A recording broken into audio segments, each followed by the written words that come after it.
Hi there, Doggy Dan here from the online dog trainer.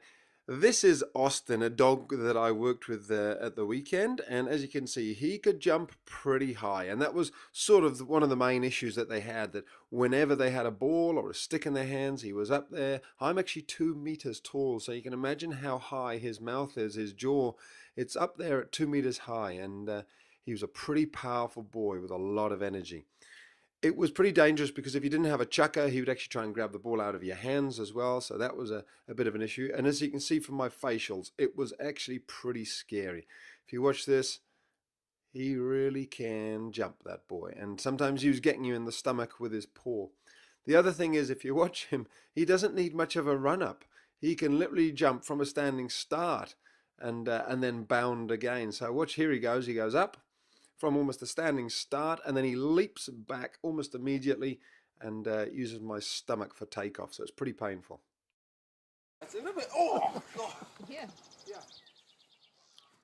So the real solution, as always, is you have to have control of the environment. You've got to have control of your dog. And so many times people try and train a dog who's running around off leash, out of control. First thing is you need some sort of device, such as a long line like this one here, so you can start to train the dog. And when we first started, he was still pretty loose and still jumping around a bit, but using a number of different techniques, within 10-15 minutes, we got him pretty well trained in terms of waiting for the ball before it was released. And he got what he wanted, and we got what we wanted. So it was a sort of fair trade-off. When a dog is getting too excited, such as this example here, or when they're getting too excited with another dog, one real simple way to calm them down a little bit is to walk them around on the lead. It's something which a lot of people look over, and yet it's a very simple and yet effective way of just bringing that dog's energy down a couple of levels. A calm dog is always easier to work with than a very excited one. And then you start to say to him, if you want this ball, sit, good boy. Wait. Okay. Okay.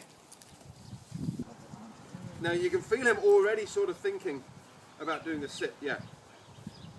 He's already going, good boy. And that's where you could almost reward him now. That's a good boy. Ready? Good boy.